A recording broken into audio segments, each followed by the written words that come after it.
आणि सरते शेवटी आपण पोचलोय वाघ दरवाजापाशी. कसा बसा तो कातळसडा पार करत वाघ दरवाजाच्या दिशेने पुढे सरकत राहिलो. आम्हाला आताही कल्पना नव्हती की आम्ही जिकडे चाललोय तिकडे नक्की वाघ दरवाजा आहे की नाही.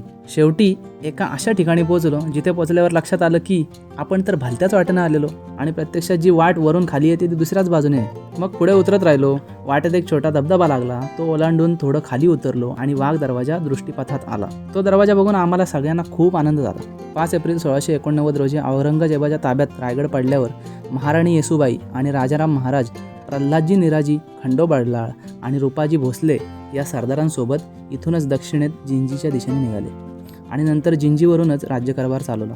त्यावेळी ते दोरीने बनलेल्या शिडीचा वापर करून या कड्यावरून घनघोर अरण्यात उतरलेले. आताही इथली तटबंदी खूप छान आहे. गडावरील पाण्याला त्यावेळीच महाराजांनी वाट करून दिलेली दिसते. परतीच्या प्रवासात आम्ही योग्य वाटेने परतत होतो तेव्हा समजलं की वाघ दरवाजाकडे येणारी वाट तर कुशावर्त तलावाच्या भिंतीच्या खालच्या बाजूने येते. या वाटेवर छान झाडे आहेत.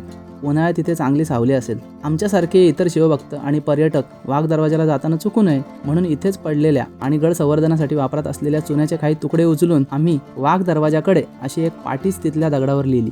एक वेगळं समाधान आणि अभिमान वाटला. आता पाय थकलेले, घरी जायची वेळ झालेली. मग उशीर नको व्हायला म्हणून परत रोपवेनेच खाली उतरून अगदी आरामात घरचा रस्ता धरला.